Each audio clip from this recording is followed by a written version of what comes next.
Today's video begins as I travel Interstate 70 eastbound, and I'm about to enter a state I haven't visited since 2019. So wait for it, wait for it, wait for it, and I'm back in the Keystone State.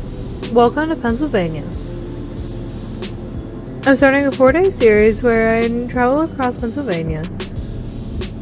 There's a treasure trove of roadside attractions in the state, and I'm going to see as many of them as I can. There are also some food places I want to go to, and I'm hoping they're as great as I've heard. My first stop is at the Welcome Center. Sometimes the Welcome Centers have interesting information on the state to which you've just entered. Other states offer a free beverage, like Florida has free orange or grapefruit juice. Mississippi has free coffee, so maybe Pennsylvania will have something similar. Well, it doesn't look like they offer any free beverages, but they do have some information on the Lincoln Highway, which runs through Pennsylvania roughly along today's US 30. I plan to see some of the locations along that highway. Also some information on the Pennsylvania Railroad, also known as the Pennsy. It was established in Philadelphia in 1846. In the 1880s, it was the largest railroad and also the largest corporation in the world. To the right is a small welcome center. Here's a big map of Pennsylvania, so let's see where I am now. I'm toward the bottom left of the map, and I'll zoom in on the "You Are Here" thumbtack. I'll be traveling generally eastbound throughout the day today. I'll show you a more detailed Google map in a few minutes. Some other modes of transportation include the National Highway, which I saw in eastern Illinois, and the Pennsylvania Main Line Canal, which are a series of waterways used in the 1800s that connected Philadelphia and Pittsburgh. Hey guys, it's Emily. Welcome everyone. This is the first video in a series where I explore the state of Pennsylvania. Today I'll travel the Interstate 70 corridor to see some roadside attractions. Whatever I can see before it gets dark. Gonna be a Keystone kind of day. Let's go.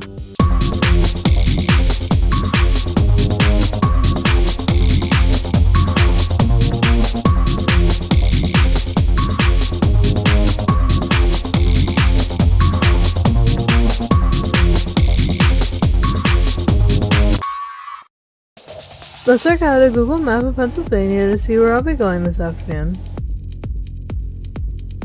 This video will only cover about 100 miles or so, starting at the rest area, then stopping in the cities of Washington, Bentleyville, Irwin, Greensburg, and Latrobe. I'm mainly taking the southern route below Pittsburgh, then I'll drive at nighttime to the city of York, where I'll spend the next 2 evenings in the city of York. I'll visit locations between York and Pittsburgh along the way, but for now I'm in the city of Washington at the campus of Washington Jefferson College.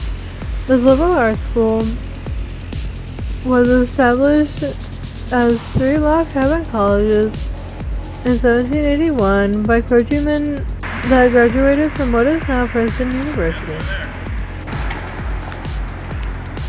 The college is fairly small, with about 1,200 students. I'm not here to transfer to this school, but I'm here to see this interesting statue which was installed here in 2006. The statues of George Washington and Thomas Jefferson. But look at how they're presented. ProSideAmerica.com humorously describes the statue as Washington and Jefferson, Lords of the Dance. They do kind of look like they're taking part in some sort of choreographed dance number.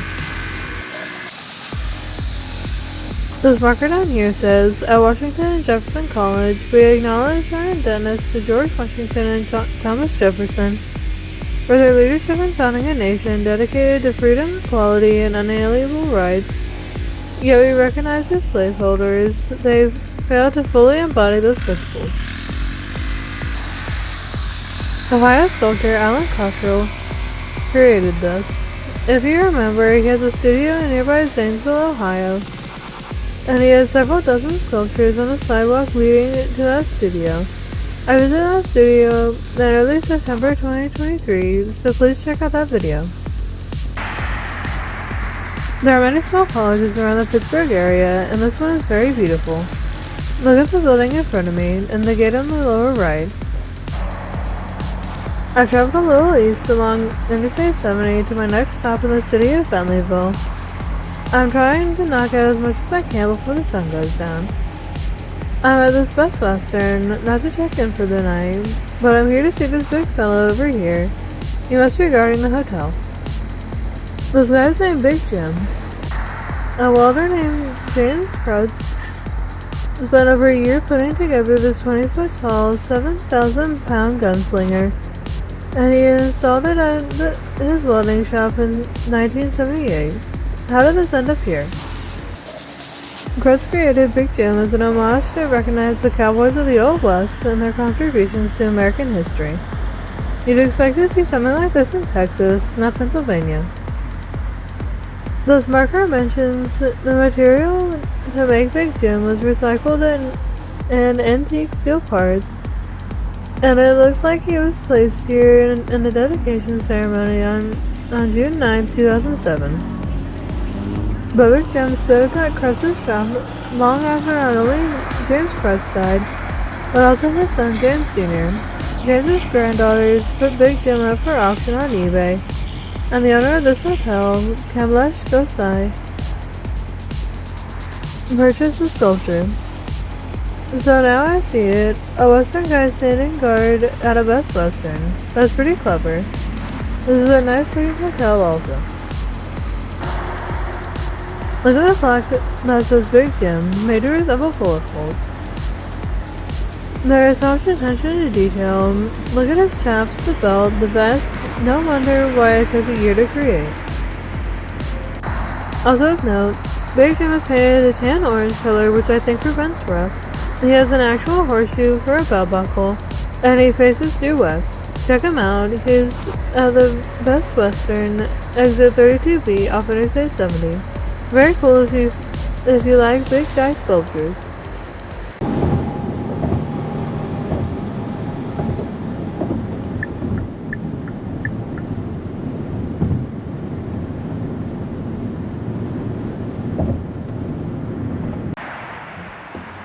Down in the city of North Huntington, not far from Irwin. On this busy thoroughfare is a McDonald's that has a Big Mac museum. You all know what a Big Mac is, right? 2 all-beef patties, special sauce, lettuce, cheese, pickles, onions, and on a sesame seed bun. But here's the centerpiece of this McDonald's location. Inside the place is a 14-foot tall Big Mac. This burger is huge! I think the 14 feet height might include the pedestal. This giant Big Mac was installed in 2007 by franchise owner Michael James Delegati, who goes by Jim. He created the Big Mac, having introduced it in his Uniontown location in 1967. Delegati says he decided to put the Big Mac Museum at this location because it gets much more traffic than the Uniontown location. While here, a kid asked if I was a YouTuber and I said I was. Hopefully she's watching. Delegati wanted to introduce the sandwich much earlier, but McDonald's management did not let him. But they finally relented in 1967, and only if he used products that McDonald's already provided. Delegati pretty much said screw that, and had a local baker make special buns cut in 3 pieces, and he spent weeks perfecting the special sauce. It was an instant hit and sold for 45 cents. Oh, and one more thing. The name Big Mac came later. Esther Rose, an advertising secretary, came up with a name. Here's a small space dedicated to the creation of the Big Mac, starting with its creation in 1967, and how popular it's become since then. Also there is a sauce dispenser and an old styrofoam Big Mac box. Going into the 80s, you see the various advertising campaigns, including the famous Mac Tonight with a singing moon. There's not a lot of museum artifacts here. People speculate McDonald's is not allowing delegati to show more Mickey D's history. More advertising as we go to present day, but no mention that a Big Mac costs about $6 now. There's the Mackinac mascot up there. There's an old McDonald's mascot, probably from the 1950s. Here's a sculpture of Jim Delicati, holding his Big Mac creation in his left hand and making the A-OK symbol on his right hand. You know, as good as the sauce is, it's only recently they provided packets of Big Mac sauce. People love it. They dip their fries in it, put it on the McChicken sandwiches, or dip their McNuggets in it. Look at the surfboard with the Big Mac ingredients on it. I think they sang the ingredients in the commercial jingle in the 70s and 80s. The song is how my parents remember the ingredients. I think these are pictures of the Uniontown location where they started selling the Big Mac there.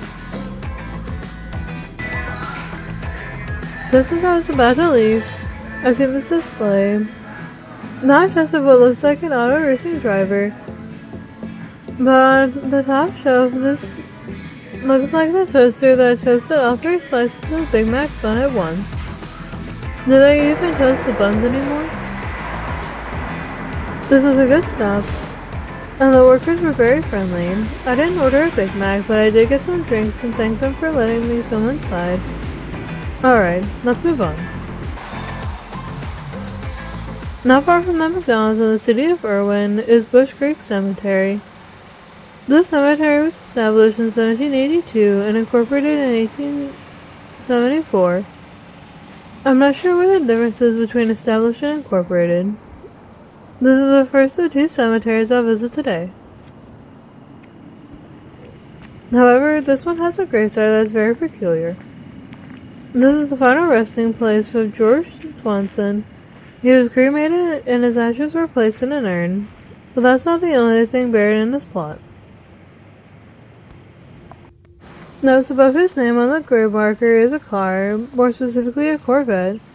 George Swanson liked his 1984 Corvette so much that his ashes were placed in the driver's seat of the car. Not only that, the car's cassette player contains a tape of Engelbert Humperdinck, and the tape position is cued to the song Release Me. The entire car containing Swanson's ashes and the cassette tape are all buried together. That's very interesting. That had to be a weird interment ceremony. I saw pictures of the car on the internet. They dug a big hole, dropped the car in as is, and put dirt over it.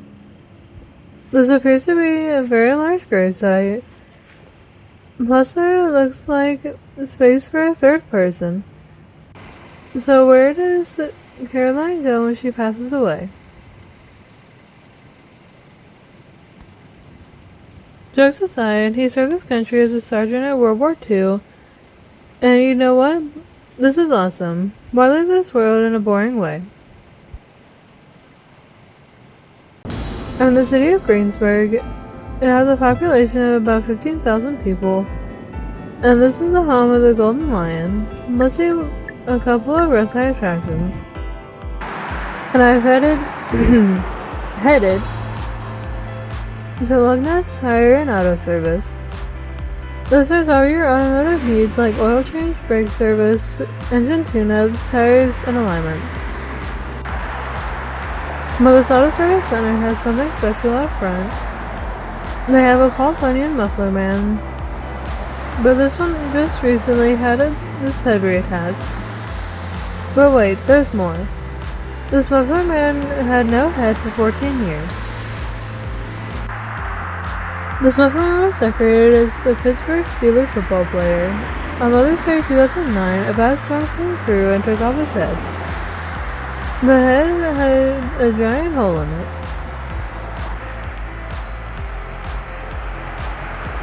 but as of a few weeks before filming this, the head was restored and placed atop of Muff Man's neck once again.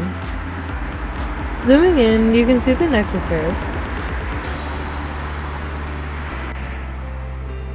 The muffler was also fully repainted, so it no longer looks like a Pittsburgh Steeler. He looks almost as good as new. The clothes are a bright blue and red color, and his skin tone looks great as well.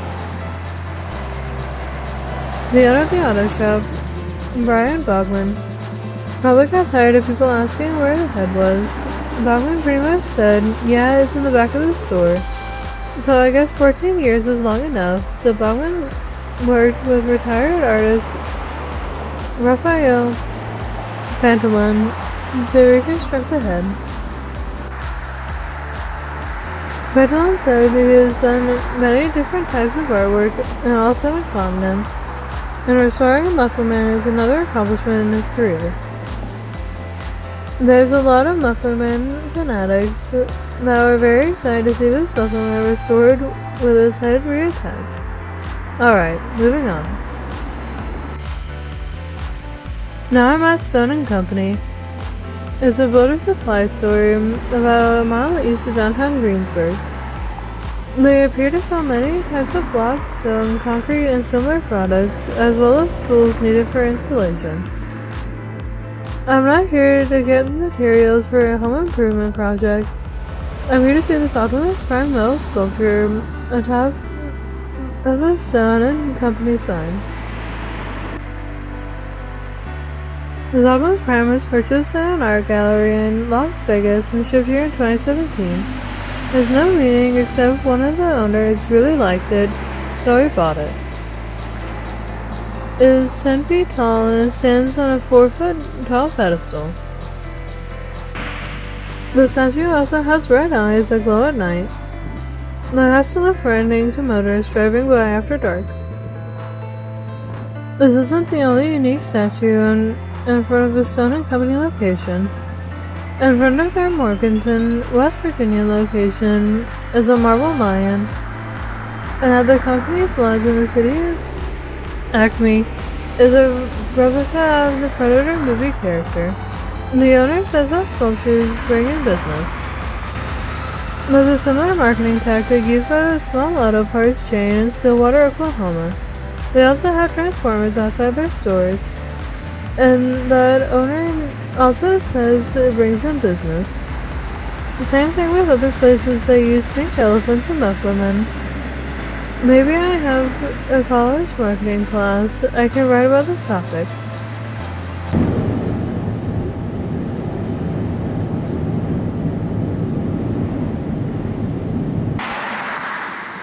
Near the city of Latrobe, I'm on US Highway 30, which is also the Lincoln Highway. It's also a non-cost alternative to the Pennsylvania Turnpike, which this road parallels. Take a look at this very large and rusted US 30 gas pump. This giant gas pump resembles one from the 1940s. It's 25 feet tall and weighs about 5,000 pounds. It's placed where Donado's filling station once stood. The smaller marker notes that it was designed and built by the students of the Eastern Westmoreland Career and Technology Center.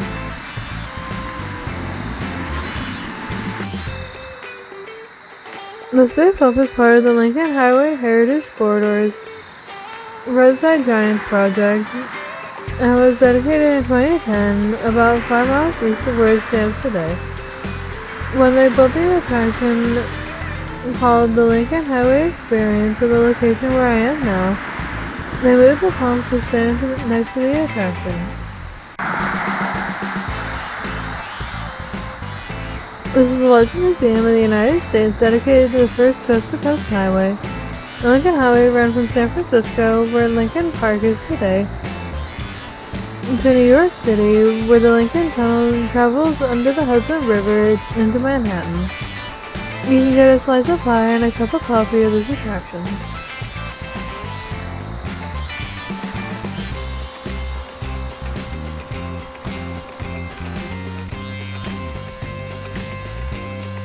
I'm not sure if it's part of this museum, But the house in front of me is the Johnston House.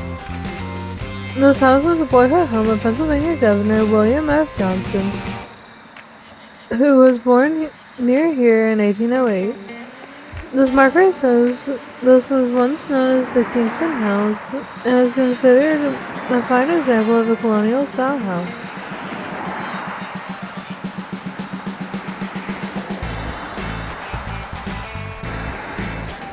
I visited Lincoln Highway in the state of Iowa, so please check out my videos from there.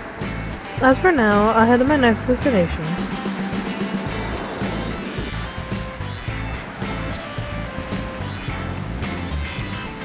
Now I'm in downtown Latrobe, and I'm not sure if this is a suburb of Pittsburgh, and as the pop print says, it's a beautiful day in Latrobe. This is an homage to a very famous person whom we'll talk about shortly. But I'm here to see this gigantic and delicious banana split down here. Did you know Latrobe is the birthplace of the banana split?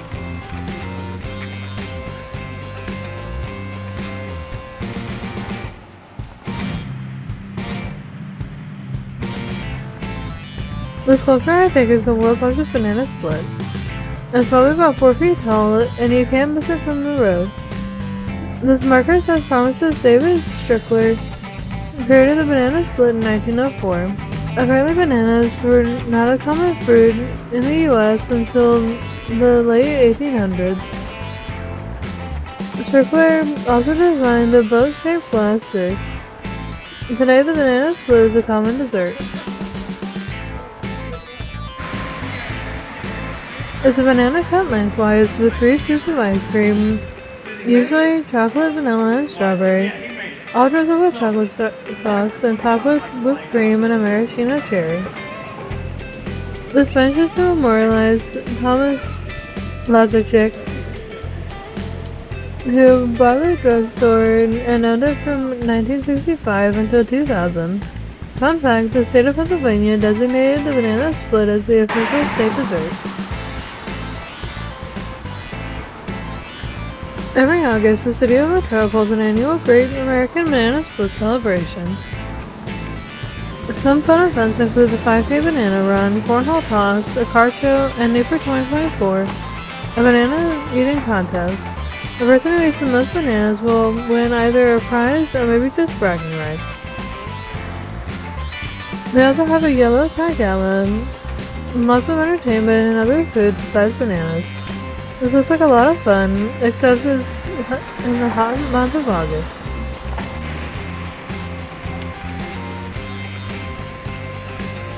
I don't really like bananas, but I wouldn't mind some ice cream. That was a pretty fun stop. Remember the sidewalk sticker that said it's a beautiful day in Latrobe? Let's find out more on that famous person in my next couple of stops in Latrobe. Just a couple of blocks away from the Big Banana Split is the James H. Rogers Memorial Park. James H. Rogers was the father of Fred McNeely Rogers for Mr. Rogers' Neighborhood, which was a children's TV show from 1968 to 2001. He was born and raised right here in Latrobe, but spent his adult life in nearby Pittsburgh. Fred Rogers stressed kindness, compassion, and learning. He received the Presidential Medal of Freedom in 2002 for his outstanding approach to children's media. There's a nice fountain in the center of the small park.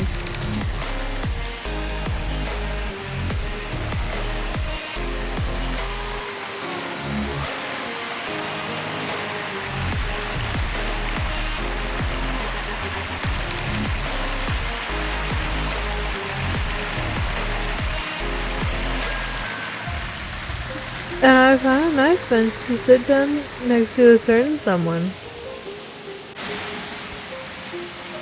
Seated at the bench was a bronze statue of Fred Rogers. He was wearing his trademark cardigan sweater and sneakers.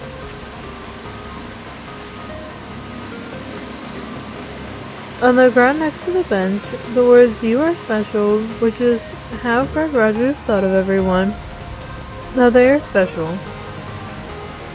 There's a neighborhood trolley seen on each episode of Mr. Rogers' Neighborhood.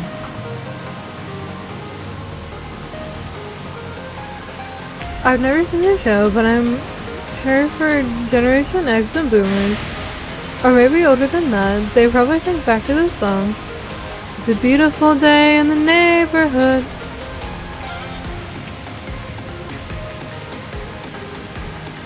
I'm making sure I get every angle of Mr. Rogers. I mentioned Rogers was born here. He was very shy as a child and often played with puppets by himself in his bedroom, but he overcame his shyness during high school. And then after college he found his calling in television in 1951, briefly in New York City, but returned to Pittsburgh to spend the rest of his life developing children's programming. Won't you be my neighbor? My final stop of the day has this beautiful view. I'm not sure if this is a mountain range or a hilly area in the distance, but it's so beautiful and reminds me of home.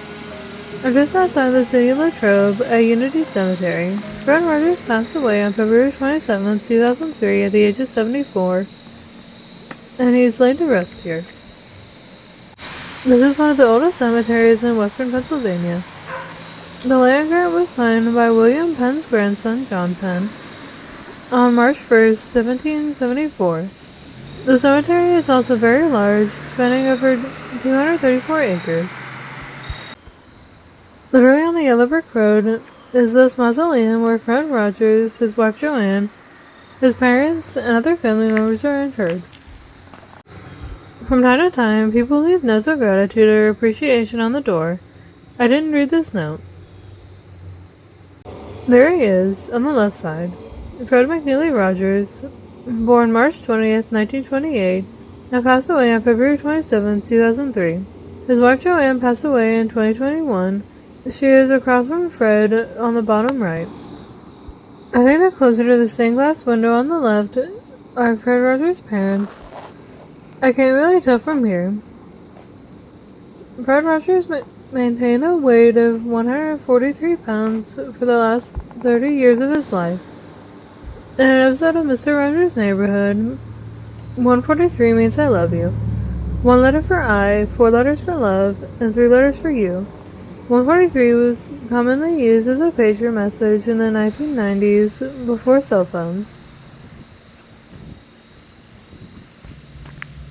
The mausoleum and the surrounding land where other members of Fred Rogers' family are laid to rest were originally owned by his mother's family, who had the last name of Given, which is the name on the mausoleum.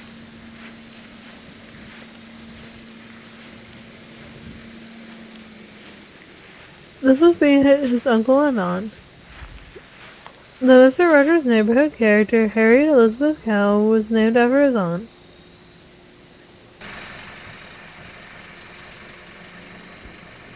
His Aunt Alberta and his Uncle Paul.